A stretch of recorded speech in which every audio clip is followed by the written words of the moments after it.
Kembali di One on One bersama Anggia dan saya masih bersama Kepala BNN, Pak Martinus. Seperti yang saya sampaikan tadi, ini perang melawan narkotika ini unlimited money versus limited resources yang kita punya. Apa yang akan dilakukan? Terutama ini untuk memperkuat nih integritas aparat di lapangan ketika berhadapan dengan tawaran yang menggiurkan. Ya, ada dua hal mungkin yang saya lakukan ya.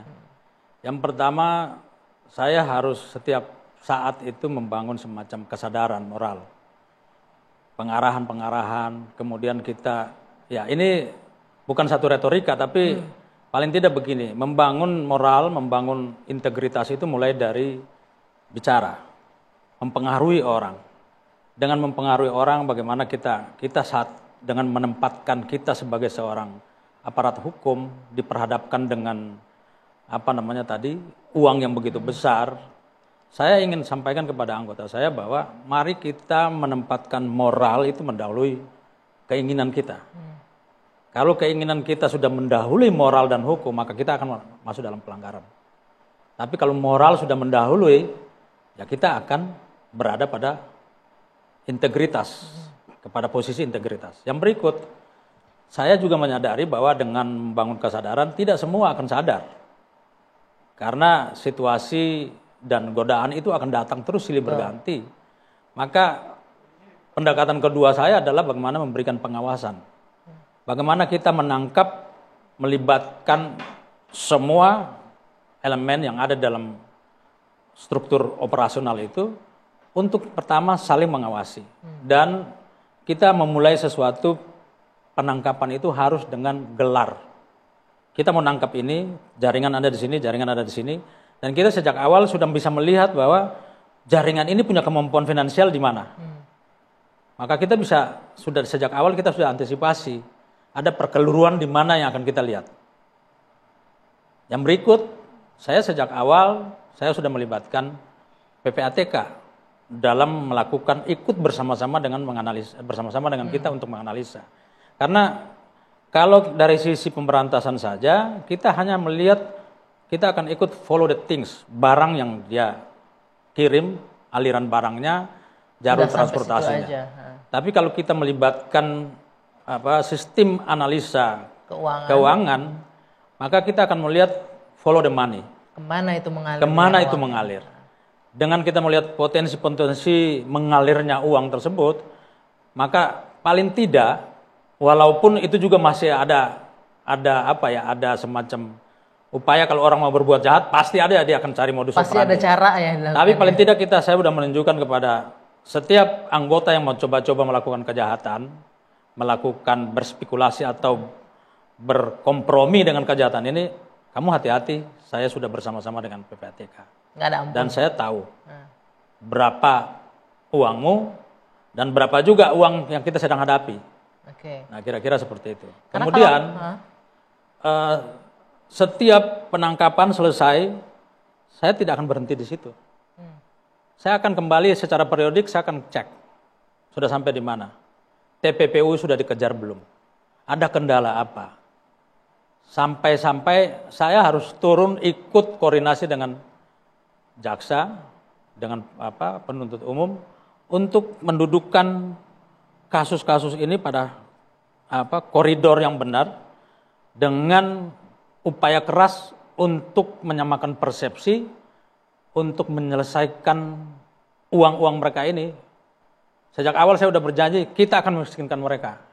Sampai Anda harus turun, Pak Martinus, apakah sebelum masuk atau ketika masuk, Anda menangkap ada indikasi-indikasi bahwa ini harus dibenahi dari dalam yang hal-hal seperti ini? Ya. Atau ada potensi atau saya indikasi kan sudah terjadi? Saya sudah 30 tahun lebih menjadi polisi, Mbak.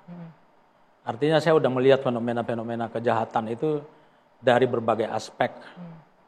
Maka kalau pimpinan negara ini sudah mempercayakan saya untuk menjadi pemimpin dalam menangani kasus narkoba ini, saya harus menyelesaikan dengan tuntas. Saya pernah dipercayakan untuk menangani teror dan tuntas saya meninggalkan Densus 88 zero attack. Saya ingin menyelesaikan juga. Paling tidak begini, kita menurunkan pada tingkat yang sangat rendah sekali narkoba ini. Oke, Pak, berbicara soal aparat yang terlibat, 44 aparat. Kalau di BNN oke lah, tanggung jawab Anda untuk menjaga bersih ya. Kan kita punya 3 des nih, di BNN ada 3 board ya, 3 badan, di Polri ada yang terbaru dibentuk di Menko Polkam, Des Pemberantasan Narkoba. Ini publik sekarang ini ramai nih Pak, lagi viral nih. Salah satunya aparat kepolisian yang memeras pelaku peredaran narkoba. Ada lagi isu yang untuk 86 dalam tanda kutip. Tapi kalau nggak ada uangnya akhirnya KTP si pelaku narkoba. Mungkin kita bisa tampilkan ya Pak ya beritanya ini ya. Pelakunya KTP-nya dipakai buat dijadikan pinjol. Nah ini gimana publik bisa percaya pemberantasan narkoba kalau hal-hal seperti ini masih ada nih Pak nih. Kita baca ya. Polisi Kepri peras pengguna narkoba dengan cara KTP-nya dipakai untuk pinjol. Nah ini saya bacanya ya sampai mau marah udah nggak bisa marah, sampai ketawa geleng-geleng aja. Pak ini gimana sih? Gimana kita mau bisa berantas narkoba kalau begini caranya di aparat seperti ini? Jadi gini Mbak, memang ini kan bukan domain saya. Iya, bukan di ranah Bapak, betul. Saya sekarang ada di BNN, saya di luar struktur Polri. Tapi saya ya sampai hari ini masih melekat Polri, polisi. Saya masih menggunakan pakaian coklat dan saya masih loyal kepada Kepolisian Republik Indonesia. Dan saya terus terang aja merasa miris, sedih dengan situasi seperti ini. Yang harus kita lakukan adalah, pertama adalah tindak tegas. Dan semua yang terlibat dalam narkoba itu, jangankan narkoba, kejahatan apapun.